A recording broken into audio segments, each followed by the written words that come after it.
The police body camera video showing the attack on Nancy Pelosi's husband, Paul Pelosi, last year has been released. This comes after a judge sided with a coalition of news organizations, including CBS, seeking its release. A warning to viewers, some may find the following footage disturbing. Newly released body cam footage, viewers can see police officers arriving at the Pelosi's home on the night of the assault in October. Shortly after the front door opens, alleged attacker David DePape appears. There you can see him holding that hammer, swinging a hammer at Paul Pelosi. Both Pelosi and his attacker are lying on the ground when police ultimately subdue the suspect. DePape has pleaded not guilty to all charges, including attempted murder. Police say he was targeting Nancy Pelosi, who was not home during the attack. CBS News correspondent Carter Evans joins us now from San Francisco. So, Carter, this footage that you've gotten an opportunity to review, I've been following your emails along with our standards and practices folks. What does it show? Okay, so first of all, let me set you up for what we're going to see here. The suspect, David DePape, is already inside the home. Paul Pelosi has already called 911. So what you're seeing is when the officers show up, and it happens really fast. So I want to pause for a second and let you listen to that as we play the video when the officers knock on the door.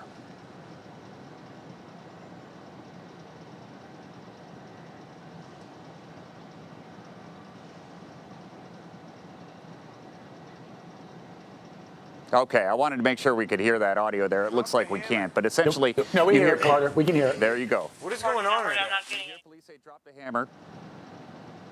And then very quickly after that, DePape appears to say no, and then he swings the hammer, and it looks like he's swinging it very hard at Paul Pelosi. As you described, police are on the ground then subduing the attacker. Now, I did get a chance to listen to a portion of the police interview with DePape after this alleged attack, or what you saw on video.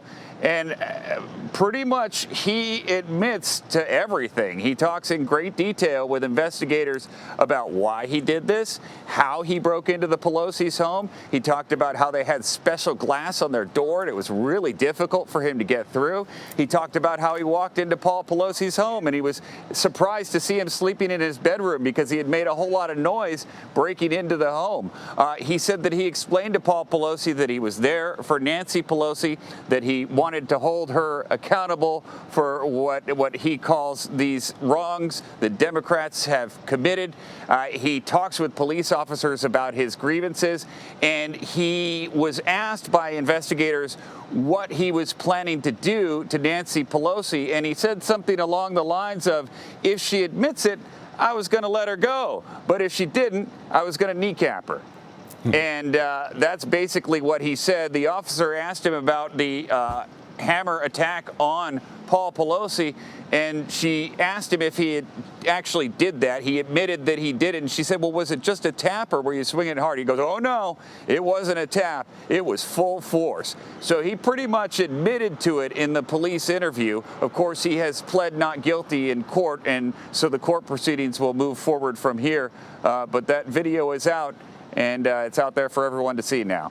So, Carter, walk us through, why media outlets, including CBS, they were pushing for the video's release.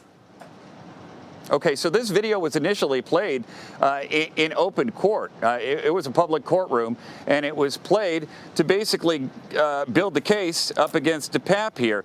And so basically what news organizations argued is that this was already played in a public venue, and that this is of public interest, and we ought to be able to show this to the public. And the judge agreed with that case. Now, of course, the defense argument in this case is that this is going to taint the jury pool, right? Because everybody now has an opportunity to see this video, to listen to the interview and formulate their own opinions about this, and the defense argues that's going to make it much harder to find an impartial jury. All right, Carter Evans for us on the scene in San Francisco. Carter, thank you very much.